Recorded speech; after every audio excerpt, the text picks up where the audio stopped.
This is the Our Voice 360 podcast, our perspectives, our way, keeping you in the know while you're on the go.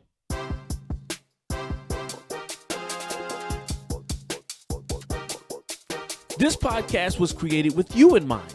On Our Voice 360, we'll give you inspiration, sports, business and leadership tips, Black history, and entertainment. This is a show built from our perspectives. So if you're ready to be entertained, inspired, laugh a little, be informed, and enlightened, tune in now to Our Voice 360. Let's go!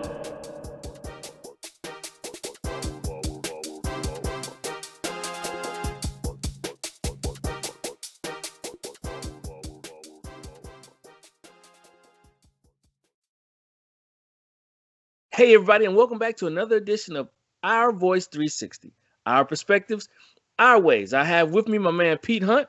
What's good, fam? And I'm your boy Chad Bumgarner. And with that, we're going to go ahead and get right on into it, Pete. As always, our show is brought to you by Elect Graphics and Photography. Allow your vision and CDB Consulting. Great leadership equals great results. How are you leading? And ladies and gentlemen, if you would like to give us some feedback on what you think about the show, what you like, what you don't like, what you like to hear, please do not hesitate. Contact us at our email address, ourvoice360@gmail.com. That's ourvoice360@gmail.com. All right, Pete, let's talk about it, man. We had that storm come through a couple of weeks ago, and it appears that, some people are still not able to get back on their feet. I know Texas is still having some issues down there with water and power. I think for the most part they're back up, but there's some spots that are still, struggling. And then there's Jackson. Well, looks like Jackson going on 2 weeks now, and no water. And if you look at some of the things that some of the people that are living in Jackson are saying, they're saying this is just one of a long list of items that are issues or challenges, within Jackson. This storm or this particular issue is really highlighting, everything else that's been going on down there. But like I said, it's been 2 weeks, and they have no water, and I'm not sure about the power situation, but water is definitely a necessity. I mean, that's how we eat, that's how we bathe, that's how we clean, so on and so forth. And for a city such as Jackson to be in that situation 2 weeks later in one of the wealthiest countries in the world is really it's sad, Pete. There should be no reason why they should be that long. You know what I'm saying, without water. Yeah, and we're talking about Jackson, Mississippi, and it's really has flown under the radar until like this past week, where the people of Jackson are like, hey, I mean, we know y'all worried about Texas, this, that, and the third, but we're down here struggling too. And actually, this is the start of the third week of that city not having water, and it's a shame because not only Jackson, Mississippi, the capital of Mississippi, you would think the governor of Mississippi would have a little bit more, it would be really of Mississippi to be concerned about his state capital. You know what I'm saying? Right. Because in most cases, if it's North Carolina, Georgia, or wherever, the state capital is where the business gets done. Right. And you would think, you would think that, okay, I'm the governor of this state. I want to take care of my capital first to let the other cities in the state realize, okay, we're going to take care of the big city first, or our main city first. And not only that, this is the kicker, Chad, with this situation in Jackson, which makes it really, really, really unsettling to people that look like us. Jackson, Mississippi is 80% black. Yes, it is. 80% black. Yes, it is. So is this a racial component here from the higher ups in Jacksonville, the governor of Jackson, the governor of Mississippi? Because my thing is this: where's all the help? Where's the help? See, and you know what? I did not want to, I really didn't want to make that an issue, but you cannot ignore the obvious. You can't Jackson is ignore it. 80% black. And my thing is, as a governor, have you called FEMA? Have you reached next door to your bordering states to be like, hey, we need some help over here? Have you Right. contacted the president? I mean, what have you done to really get some help? You know, Red Cross. You know, what Yeah, have you anything. done to really get some help in there, some assistance for these people who have been out of water for 2 weeks? Two Yeah. weeks. Right. It's I was about to say it's getting to the point where it's unacceptable, but no, it's unacceptable to Yeah. be and to live in a country such as the United States and to Right. have a city Mm-hmm. without water for 2 weeks.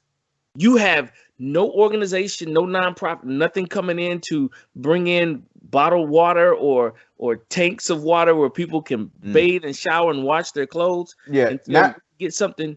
yeah. Now they do. They have, of course, they have organizations, local organizations, and a few organizations from the See, how long outside. did it take? I'm not really sure how long it's taken, but from the articles I'm reading, those organizations pretty much, within that first week, had boots on the ground supplying people bottled water and things of that sort. That same once it cleared up a little bit, it heated up a little bit. Some of the winter precipitation had melted or gone away. Those people, those organizations had boots on the ground, getting the people of Jackson some of the supplies that they need, especially water. But Chad, it's bigger than that. It is. It shouldn't have to be organizations outside of your state or little organizations in your state getting a problem fixed that your state government should be getting fixed. Well, And, you know what? I was checking this article out not too long ago, and in it, one of the executive director of the Mississippi Black Women's Roundtable and co-founder of Mississippi's Women's Economic Security Initiative. She's got a couple titles. Her name is Cassandra Welchlin or something like that. And she was saying that the water crisis has only highlighted a slew of underlying, long afflicting issues, hurting the community. And I quote, she says, this was a breakdown of a system that was supposed to be in place for the safety of our citizens. Right. But this water crisis has really exacerbated a system that has never really worked for poor folks, seniors, or black folks, for so many people. Wow. And and she's in the middle of it. So Yeah, she said knows it's all interconnected. Yeah, and she knows what she's talking about because she's lived it. She's there. Yeah. Yeah, she's there in it. So it's really sad that that this city of Jackson, which again, let us emphasize, is 80% black. Mm-hmm. Why would this capital of a state be so ignored and be not appreciated and basically pushed to the side by the state of Mississippi? And it really what those people look like in that city. Well, my thing is this, Pete, and you don't want to say. I mean, you hate to say that, but I mean, the writing's on the wall. Yeah, but I'm conflicted because as the governor, mm-hmm. you know what I mean? It seems as though it would register to you that this would be a potential escalation issue. Mm-hmm. You know what I mean? Mm-hmm. It's something that as a governor, you want to nip in the bud real quick. Right. Because just like the lady I was just talking about, just like she was saying, it's been a long list of issues. The governor knows that too. Right. But see, for the longest, it's been locally known. Mm-hmm. This particular situation put them on the map. Right. So as the governor, it seemed like you would want to get ahead of this and be like, you know what, let me go down there. Like you said, boots were already on the ground locally. But let me call in FEMA. Let me call in Red Cross. Let me show that I'm putting effort towards making this situation a little bit more or a little less pleasant and try to resolve some of these matters. But it's as if the governor was like, hey, sink or swim. Unless you don't care about the people that live there. You could care less about the people that live there. And and what is even doubly sad, that you have a major historically black college and university in that city. You have Jackson State University in that city, who's not. You have a college that doesn't have water. I mean, it's just, and not only it's a situation, and I'm just gonna call it what it is. You're cutting off your nose to spite your face. So because of this city is 80% black, you also have other cultures in that community. So you're not. It looks like you're hurting black folk, but you're hurting that whole community, that whole city. The 14% that's white. You're hurting them. Mm-hmm. You're hurting the other smaller percentage of Native Americans and Asians that live in that town. Because that from the outside looking in, that's what it looks like. It looks like you have a predominantly black city that the governor of the state is like, all right, then look, y'all gonna deal with that. Y'all handle that. And from what I've been reading, the city of Jackson has like a $300 million budget for the city, and they're estimating $2 billion to fix the water system in Jackson alone. Wow. That's what they're estimating. That it would be close to $2 billion, if not more, to fix their water situation in Jackson. So, Chad, that lets you know this has been going on a long time for your infrastructure to be that bad. Right. And again, I keep emphasizing the capital of Mississippi. That the infrastructure is so bad. And that's just the water. We're not talking about anything else. We're just talking about the water, the infrastructure, the water system. So you can imagine the breakdowns in other parts of their infrastructure. Man, it's amazing to me when this came out to the forefront last week. When I saw it last week, I was stunned. So I mean, now that the light has been shed on that, now it makes you ponder. Mm-hmm. What is the strategy behind the neglect of this water system? Are you just waiting out majority of the African Americans to move on so that you can rebuild and make it more of what you look like? I mean, one can only wonder. Me as a black man, I don't like to try to make a racial thing out of anything. But if you're looking at what's in front of you, right, exactly. You know what I mean? If you're looking at what's in front of you, to me, it's possible that it looks like, look, I can't force all of them out, so I'm gonna have to wait them out. I'm not fixing anything. It's like having a really nasty, greedy, selfish landlord who refuses to fix anything, and if he does, he's gonna be as cheap as possible. Exactly. Until you get irritated and aggravated, be like, enough's enough. I'm out of here. Right. You know what I mean? So now with everybody, with the great migration out, I'm gonna revamp and rebuild and everything else, and I'm gonna appeal to the people that look like me, since I can't force them out. Right. What other way can you look at it? I mean, I'm really looking for other options. I really want to be open-minded about this, Pete, but it just, like I said, you cannot ignore the obvious. That used to be a phrase I used all the time. You can't ignore the obvious, and you can't ignore the facts. And these are the facts. Right. These are the facts. These people have been hurting for a long time in Jackson. When you have a $300 million budget for Jackson, but your water infrastructure alone, we're just talking about water to fix the water infrastructure, is right. Did you say 300 billion or 3 billion? No, not 2 billion. 2 billion. Yeah. How long has that water system gone in neglect? Exactly. And how safe is that water? I mean, even before this, how safe was the water? Right. Yeah, was it drinkable? I mean, what were they doing? Were they cleaning the water properly, or was it? I mean, do they have any filtration? What's the filtration system in Jackson? I See, mean, this goes back to the government where they talk about where they were fussing about regulation and deregulation, not Mhm, necessarily in the financial or the corporation aspect, but right, with water and everything else. There right. needs to be some type of regulation. That's why Texas got hurt. That's why Mm-hmm. Texas was crippled because I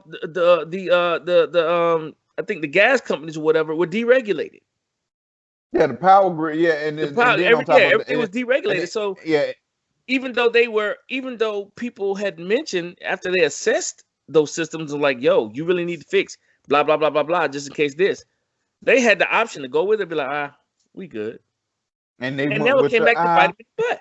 yeah, and they went with the we good, and like I said, it bit them in the butt in Texas, and like this is just showing, and it's just peeling back layers of how people, black folk, we are still in a struggle.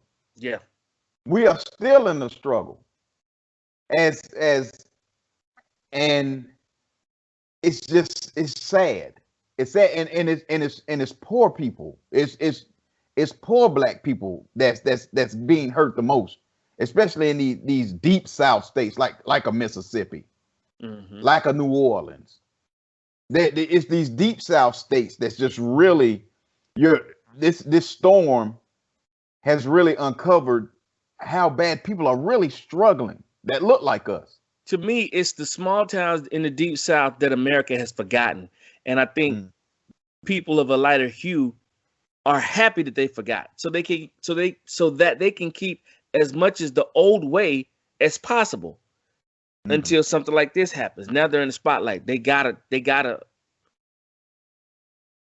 build, rebuild, Mm-hmm. modify. They gotta catch up now. This is the major city in Mississippi. This is the capital of the that this happened to. So that just further lets you know they don't care at all. We cool with y'all struggling. We cool with y'all water being dirty. We can even take this water situation to Flint, Michigan, Hmm.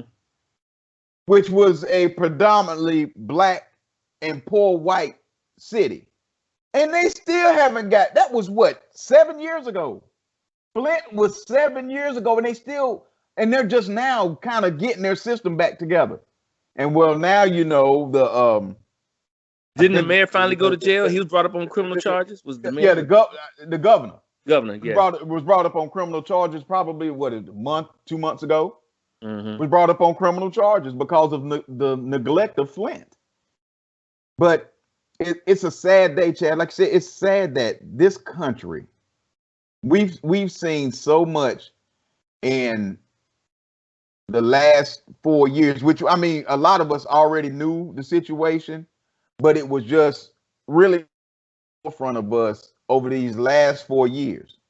And now we have to play catch up Hmm. in these and this winter storm really pulled back a curtain on these, like I said, these deep South states who have really neglected their poor and disenfranchised, who've really neglected them, and now they've been put on Front Street. Now what are you going to do?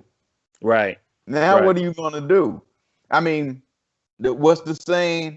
What's done in the dark is always going to come out to the light at some point. You've been doing this dirt for however many years. And see, and that's the problem, Pete, because Mm-hmm. not only is the governor going to have to address what just recently happened, Mm-hmm. now he's going to have to address these long-standing issues that's been going on. So, in Exactly. essence, I hate to say this because I know the people of Jackson, of Jackson, Mississippi, may not feel this way, but it could also be looked at as a blessing in disguise because Mm-hmm. now with them being in the spotlight nationally, Mm-hmm. now they're forced to fix not only this problem, but the Yeah. other problems that Right. Jackson's having. You know what I'm saying? Because now you'll have legal minds and other minds looking into this situation, trying to throw their support for help, like they've done in other situations across the country. You know what I'm saying? So it could be a blessing in disguise, even though they're going through it right now. But like I said, the potential is there for other people, other entities to come in and really start digging and investigating and bringing other things to light to make, state and federal changes that will help Jackson become a more modern, city. Okay, capital for that matter. Each capital in each state, your capital should be the crown jewel of that state. Exactly. Because, like you said, that's where a lot of your local and state regulations and business period is being done that affects the state immediately. Exactly. You know what I'm saying? If the governor wanted to right now go into Jackson to do business, he couldn't. You can't use the bathroom. You can't get water. You can't. Exactly. None of that. You can't shower now. So it's embarrassing. It's a big stain on his legacy, in my opinion. And I'm not too sure if history will be too kind once all the other things come into play, as far as these long-standing situations or incidences that have been going on, that they have been really, it appears to be swept up under the rug. Yeah, it's just, I mean, and let's put a name on that governor. Tate Reeves. Okay, is his name. Republican Tate Reeves is his name, and Tate should be ashamed of himself. He should be ashamed of himself, because you have allowed your state, I don't care how long you've been there, you have allowed your state to just fall into this situation. And it's sad, and for those people in Jackson, man, I wish blessings upon you, because it looks like it's going to be a while till this situation is straight. Now, Pete, from what you've read, because I haven't seen anything yet from what I've seen, but from what you've read or looked at, have you seen any kind of presence in Jackson from the governor? No, none at all. Yeah, none at all. I mean, because from the articles I've read and what little bit I've read, of course, local leaders have reached out to him, and I mean, I don't know what I'm not privy of those conversations. But from the outside looking in, it doesn't look like he's in any rush to, get things done. So, I mean, we shall see. And like I said, blessings upon those people in Jackson, man, because because like I said, you have a major university down there. You have people down there that can't, like I said, they can't cook their food. They can't bathe. They can't clean without this water. So that's a situation that really needs to be jumped on quickly.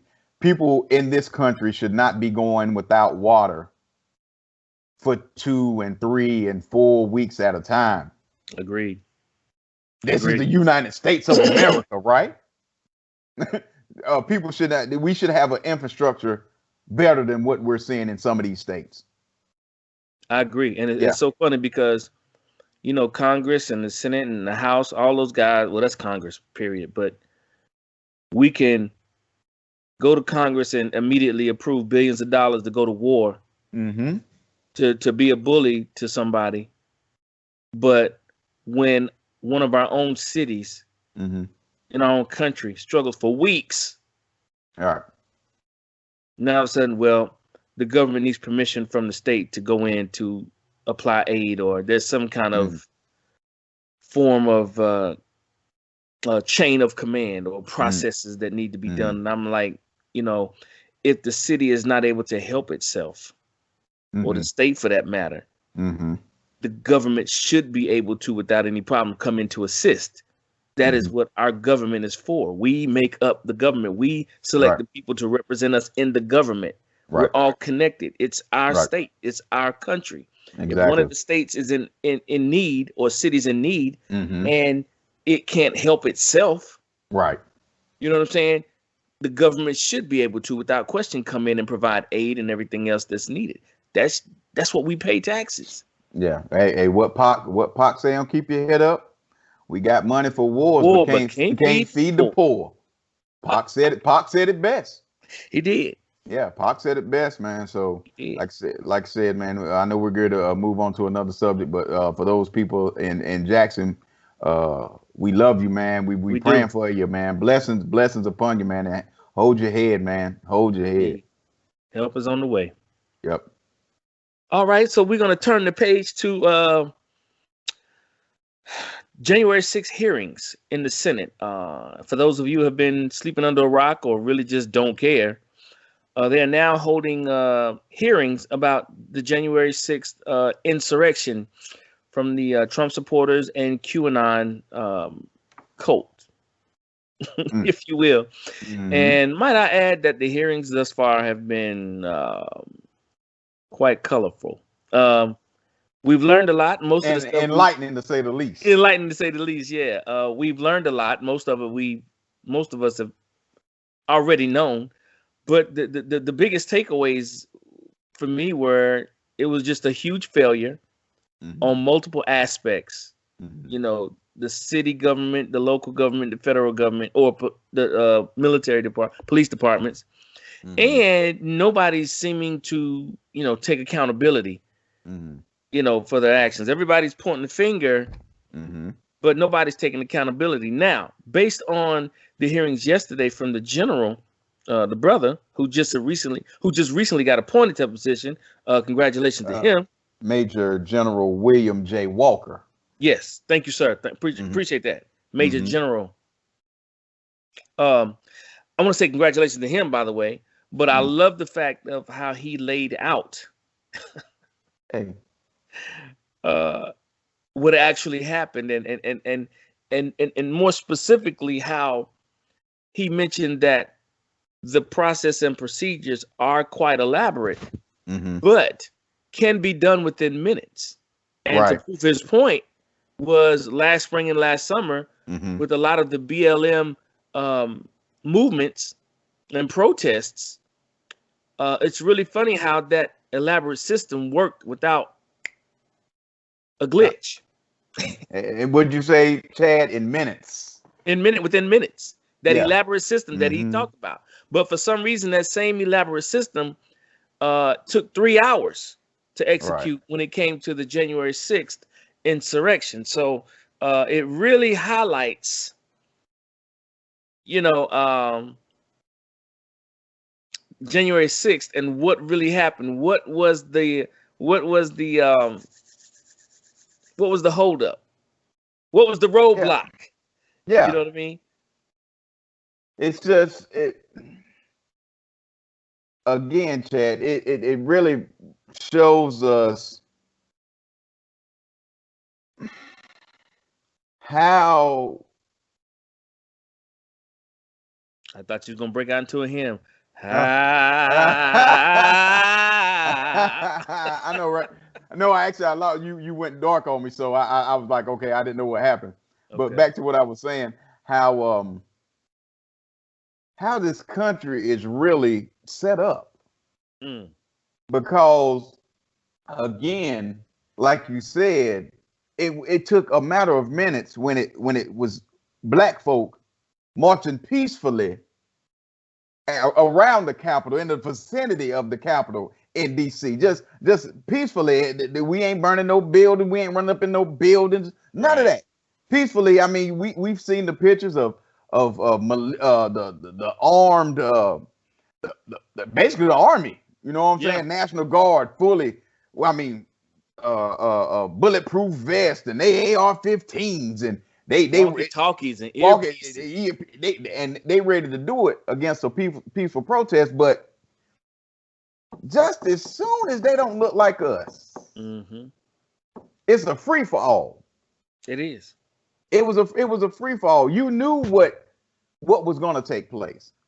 They pretty much said it in their social medias and emails Oh and yeah, the things of government that. caught wind of it, and it was Yeah, escalated. It was yeah, brought to the FBI attention. and you're telling me you didn't know this was going to happen? Excuse me, when the common man could look at just go on Twitter or Instagram and see it was gonna pop off, But you knew every move that BLM did there. bro, to the point where they were, getting people, going into people's phones and stuff and arresting people after the fact Mm-hmm. for something they might have said that was out of line. So you can't do the same in this situation. You can't tell me that you couldn't have these same things in place for January. And again, during the hearing, Major General was like, "Look, y'all not gonna put this on me. Mm-hmm. I'm here to tell everything. Yes, sir. I'm here to break it to you down minute by minute. What Maya Angelou, what's her book? I Know Why the Caged Bird Sing. I know that's right. And I'm here to sing. I'm here to sing a Negro spiritual up in this piece for real, because I'm not gonna take the fall for this one. He turned Mahalia Jackson on him. I'm trying to tell you, because it's only right. You got to let the folk know the truth. And the truth was, they called him and they were like, okay, they have breached the Capitol. Mm-hmm. And if you remember, Major General was stripped of his power of sending in the National Guard the day before. Why would you do that? Right. Why would you do that? You know why? Because he would have had to go to the Department of Defense to get clearance to send in the National Guard. So when he makes that call, who's over the Department of Defense? Trying to think. Oh yeah, Mike Flynn's brother. Y'all know Mike Flynn. Y'all remember Mike Flynn, right? Yeah, his brother's over the Department of Defense. So he had to go to him, and he was like, it would have bad optics. Yes. If we would send in the National Guard now. But when Black Lives Matter and their peaceful protest, it wasn't bad optics. It didn't look like bad optics then. Right, because if you remember when they were at the Capitol, they have a picture of the National Guard standing on the steps, fully armed. Yes, sir. Was there immediately. They was there the day before. Right, waiting on them. Y'all come on through. We y'all cut the fool, y'all gonna get this. Right, you're gonna get dealt with. Yeah. But the 6th, we there's no issue, there's no problem. First of all, we're gonna man the Capitol Police for that day. Y'all stay home. Some of y'all, hey, call Bobby and tell Bobby to stay home today. Tell him to take the day off. And then you're not gonna allow you strip the man that's over the National Guard of his power of sending in the National Guard. So you would have to go through you. Then you tell him it's bad optics, and then they go into the Capitol, and then it takes you over 3 hours to finally send in the National Guard. You knew what you was doing. Well, not only that. It just further gives people a reason to feel that this was an inside job. Oh, indeed, I agree. And even when they interviewed the captain over the DC police, they asked if they had done any training pertaining to situations like this, and they said no. Wow. But you were prepared for BLM. Yeah, I mean, super prepared.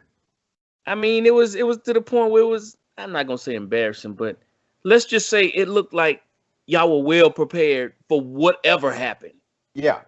You know what I'm saying? And usually in the military, you do contingency planning, plan A, B, C, whatever. So, and I know this was the DC Police Department, but even with the police department, you look at situations and you assess them and you figure out, okay, this is plan A, and if this doesn't work, we'll go to plan B, or so on and so forth. So for you to be over the DC Police Department and say we've never been over a contingency plan for a situation like this where people want to storm the Capitol, right? Why not? What is it called? The white supremacy groups have been on radar, and FBI has been preaching that for years.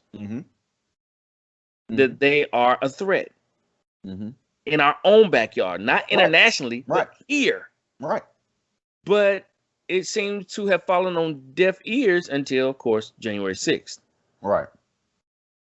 It's just, I mean, and you can't tell me that the FBI slash CIA doesn't have the capability to, you know, monitor these things, because they had no problem Getting rid monitoring Dr.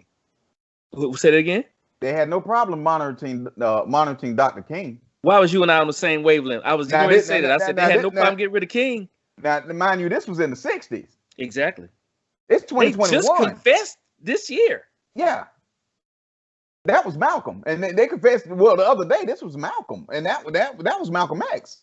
Right. That the government had a plot to kill and killed Malcolm X. And they didn't have a problem monitoring Malcolm X either. Or Stokely Carmichael, or Fred Hampton, or what other black leader you I'm about to say? You can keep going, but you have a problem monitoring the Oath Keepers or QAnon.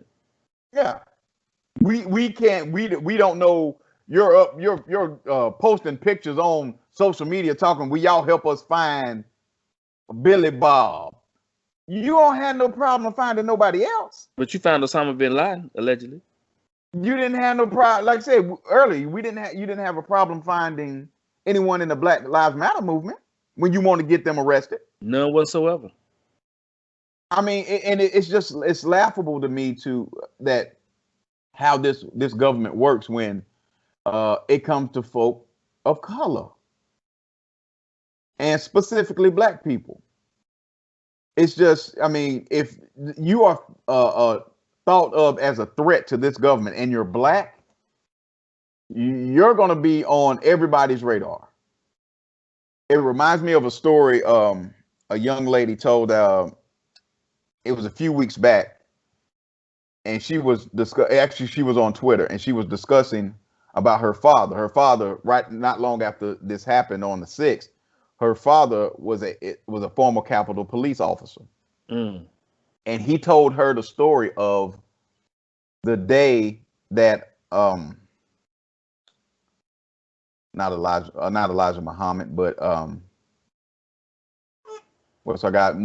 Malcolm X. No, Nation of Islam now. Farrakhan, thank you. Mm-hmm. Minister Farrakhan to the Capitol to speak to someone at the Capitol. Mm-hmm. And this was, I think he said, in the 80s, at some point in the 80s, and said Minister Farrakhan was up at the Capitol to speak to someone at the Capitol. And he said he remembered that there were snipers on the corner of every building when he came up there. There were snipers on the ground when he came up there. Now, this is Minister Louis Farrakhan and 3 of the FOI. So we're talking 4 people. Right. She said that her father said they put over 200 men and women on patrol for 4 black men. For 4 black men. Because, of course, Minister Louis Farrakhan is a threat to this government. Mm-hmm. Because not only is he of his teachings, but he's a very, very, very powerful black man. And he has a lot of knowledge that they don't want him to have. Exactly. Mm-hmm. So you're going to give over 200 plus officers, snipers, all of this for 4 black men. And you tell me you don't have the resources or the capability to do the same thing you did for the Black Lives Matter movement on January 6th? Here, stop. Or you just didn't want to do it. Right. You wanted chaos. You want those powers that be those Trump lovers in the federal government, those senators and those members of the House. They wanted that to happen. They encouraged it to happen because they didn't like the results of the election. The vote, yeah, right. Of the election. Mm-hmm. So we would rather risk going to prison for the rest of our lives to keep white power. Mm-hmm. to keep the white supremacist power structure that was inside the White House at that time. Because that's part of making America great again in their eyes. Exactly. They want to go back to the 50s Mm-hmm. and the 60s and maybe even the 40s. They Oh, want to yeah. go back to a time where what they said and did when it pertained to people of color, Mm-hmm. Specifically black people, specifically black people. And I know that's wanna, a touchy subject too. I know. I want to stop saying people of color, because when talking about our people, it needs to be our people, black people, when especially in a situation like this. So I'm trying in that statement. I know that's a little side note that but that's just me personally. That when we talk about our people, we are specific about black people. You know what I'm saying? But yeah, Chad, it's just it's laughable that the things that this government will do to just, what's the words I'm looking for, to basically strong arm the black man, woman, and child.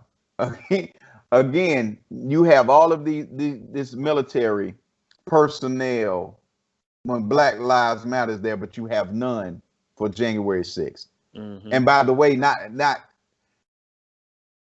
you didn't have any, you made it to the point, you made it difficult for the National Guard to get there. Right. You made it difficult to get more law enforcement there. You made it difficult for the people that need to be there to protect the Capitol and protect the people inside the Capitol. You made it a difficult task for those things to happen. It just, like I said, it just further pushes the thought of, okay, who really knew this? Why did they do it? And for what purpose they did it for? Because it looks like something straight from the inside. Oh yeah. Yeah. And eventually it's going to come to that, I believe. Oh yeah. As these hearings continue, they're going to get to that, because they're still talking about the young lady who knew exactly where to go when she got inside the White House. She had a map. How did she get that map?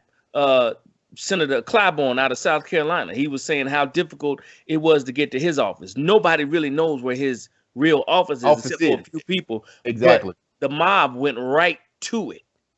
How did they know? Exactly. You know what I mean? There's video of Capitol Police removing the barriers in the street, sir, for the insurrectionists to come on in. Yes, There's sir. video of that. Yes, sir. So for people to say it's not an inside job, I would behoove you to go back and redo your research, because it definitely is an inside job, and it's going to lead back eventually, unless some bodies start falling. It's gonna lead back to a couple of senators, if not a dozen, on the Republican side. Oh yeah, because if you look at the hearing, you had several Hawley, Cruz, Rand Paul asking, okay, how do you find whose numbers have you found? Whose phone numbers are you investigating as a part of this? You know what I'm saying? They're asking the FBI director, talking about, what ways are you communications are you using to find out who was involved? And try to smooth over what they done messed up. Yeah, they slick. Yeah, come on now. Why are you even asking that? If you're not involved? Dumb. Exactly. So I mean, you're asking the FBI director what communications that they're following, like he's gonna tell them. Yours. we got your text from whatever. I mean, you know what I'm saying? So I'm like you, Chad. I think it's gonna be when it's all said and done. Now, will anything happen to him? Who knows? But I think it's gonna be some members of Congress is gonna get caught up in this. Oh yeah, you're gonna see some resignations when it gets to the point where they can't deny it anymore. Some people will be stepping down to spend more time with their family or pursue other interests. The whole cookie cutter dismissal. Spend time with my family. Yeah. Yes, sir. Indeed. So Pete, man, great conversation. I'm Yes, pretty sir. sure our listeners were intrigued by what we thought and what we had to say.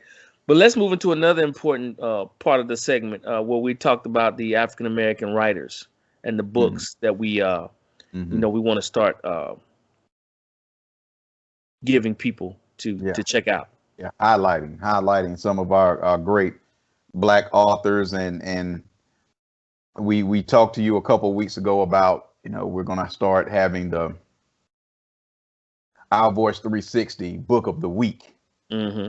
and this week we're gonna start that campaign this week with a book that I've read that's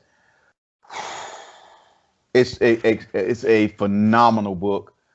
It will touch some things as a black man, black woman. It's going to touch some nerves that you didn't know that you even had.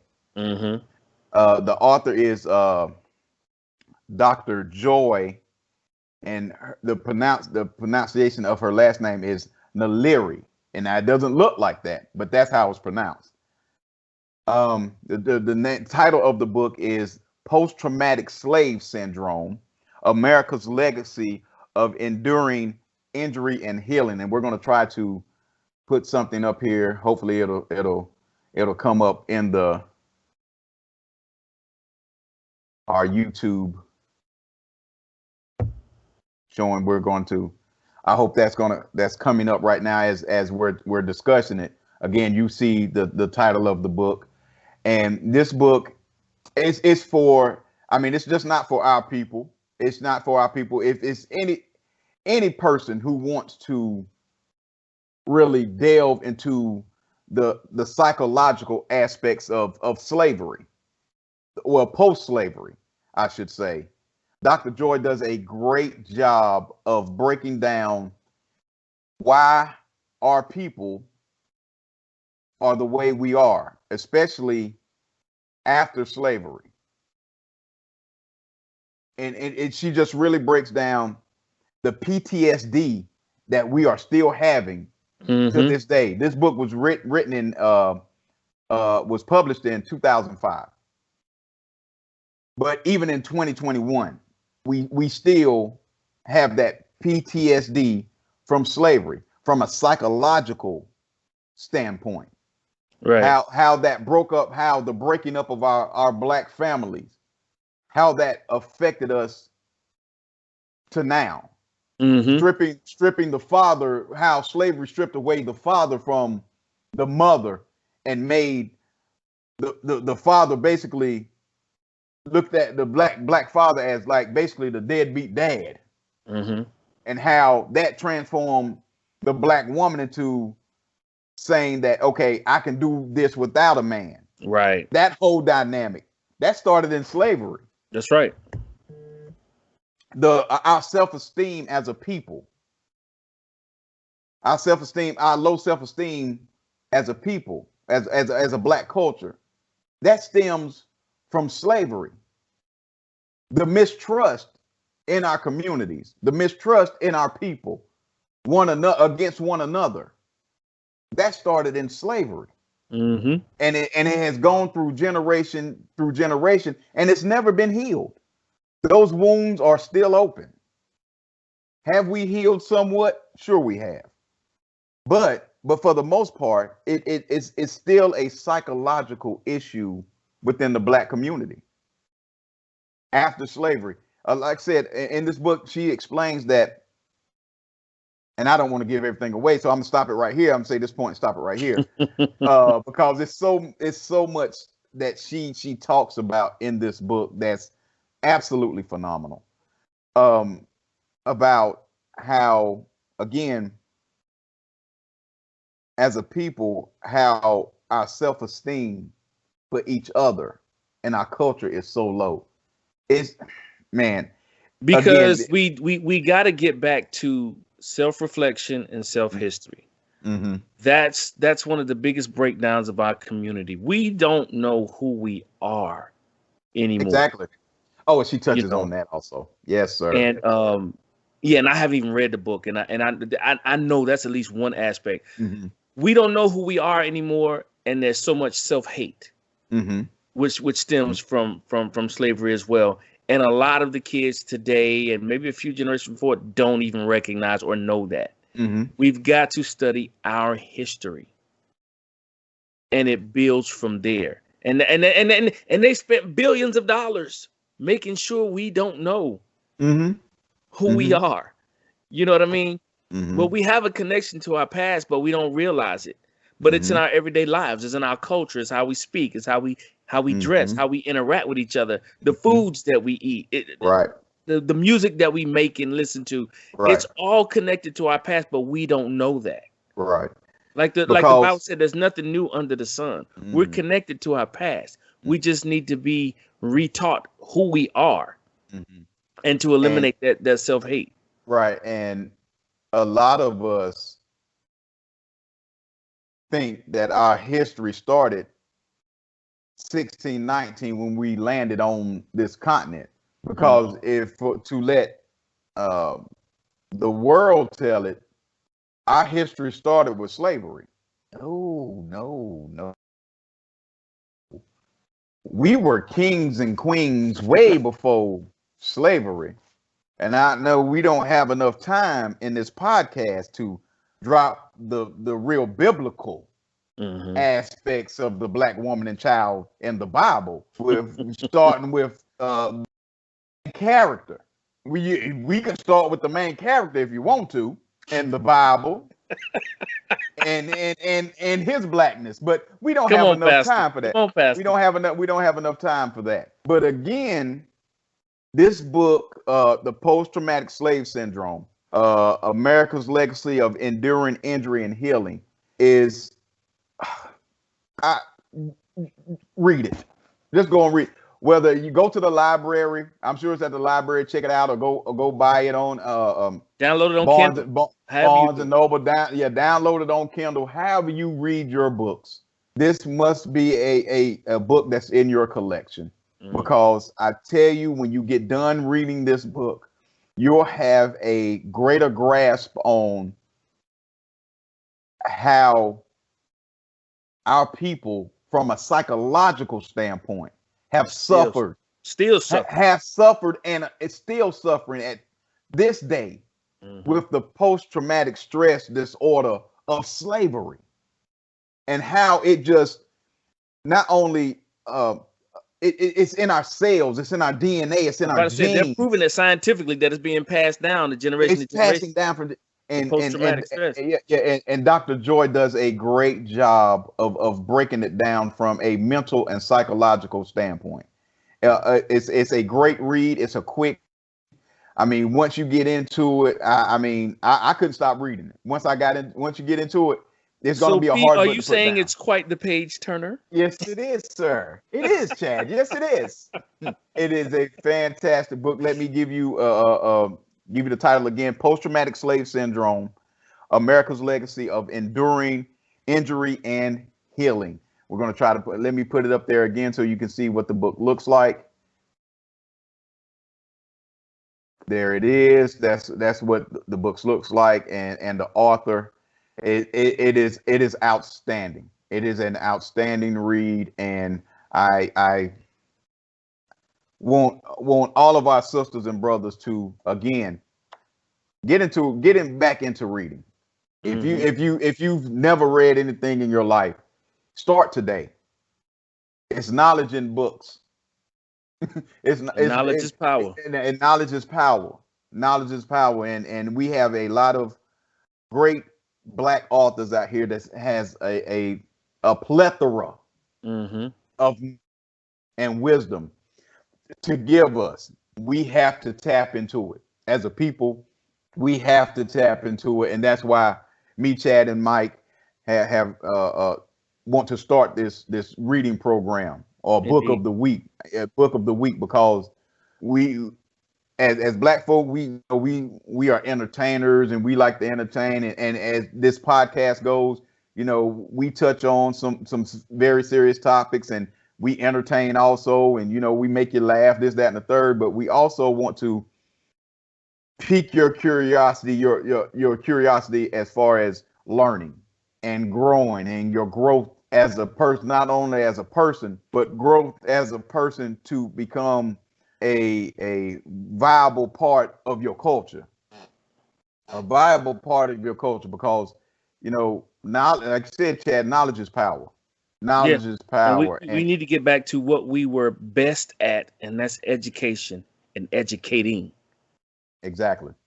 That's where we were at our pinnacle. So, Brother Hunt, appreciate that insight, man. Thank you for the book.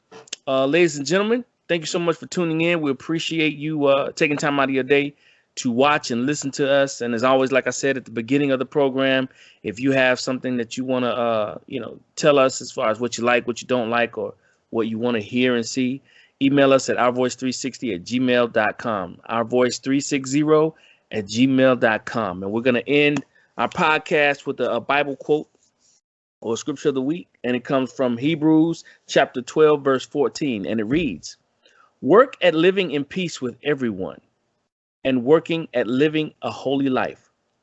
For those who are not holy will not see the Lord." Wow. It's words of the good book, not me. All right. Again, thank you for tuning in. God bless. Be safe. Be blessed. We out. Peace.